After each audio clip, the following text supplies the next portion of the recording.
Hi అండి. ఈరోజు కొయ్యంగి చేపలు వండుతున్నానండి.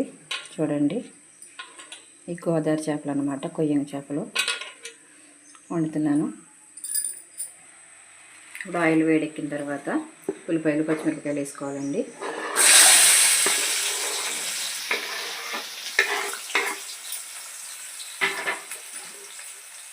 ఉల్లిపాయలు బాగా ఫ్రై అవ్వాలి. ఇదిగోండి, ఉల్లిపాయలు బాగా ఫ్రై అయిపోయాయి కదా. ఇప్పుడు టమాటాలు వేసుకుందామండి.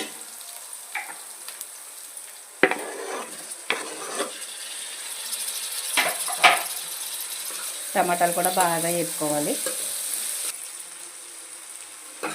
ఉల్లిపాయలు టమాటాలు బాగా ఫ్రై అయిపోయాయండి.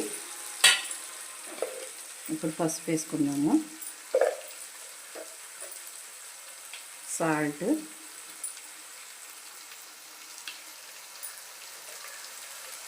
కారం 2 స్పూన్లు వేస్తున్నాను.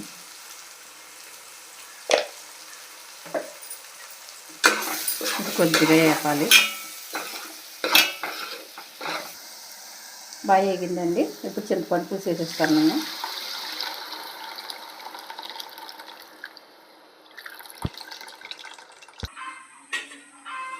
ఇదిగోండి, చింతపండు పులుసు వేసేసాను. ఇప్పుడు ఒక్కసారి మరగాలన్నమాట పులుసు. ఒక్కసారి పొంగు రావాలి. ఇదిగోండి, మరుగుతుంది కదా. ఇప్పుడు చేప ముక్కలు వేసేసుకోవాలండి.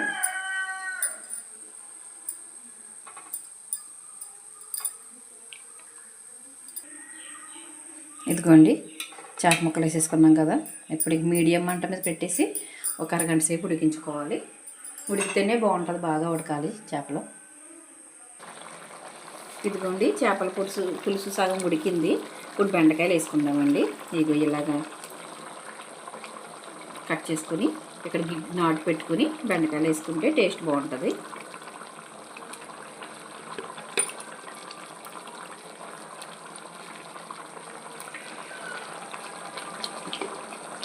సీమిరపకాయలు చూడండి, సీమిరపకాయలు ఇలా ముచ్చుకులు కోసుకుని ముచ్చుకులతోటే ఇలా చేపల కూరలో వేసేసుకుంటే ఉడికిన తర్వాత ఇది నలుపుకొని తింటే చాలా టేస్ట్ ఉంటుందండి. సీమిరపకాయలు కూడా ఇలా వేసేస్తాను. ఇప్పుడు ఉడికించుకుందామండి. ఇంకా మూత పెట్టేసుకుందాం.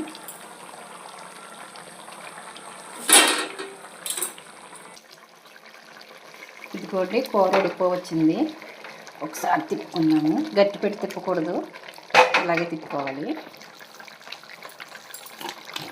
మసాలా వేసేసుకుందామండి.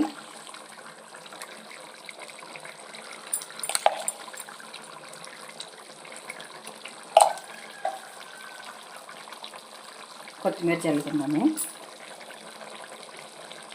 మసాలా వేసిన తర్వాత ఇంకొక 5 నిమిషాలు ఉడకనివ్వాలండి. చేపల కూర రెడీ అయిపోయిందండి. ఇంకా ఆపేసుకోవచ్చు. నా వీడియో నచ్చితే కనుక లైక్ చేయండి, షేర్ చేయండి, సబ్స్క్రైబ్ చేసుకోండి.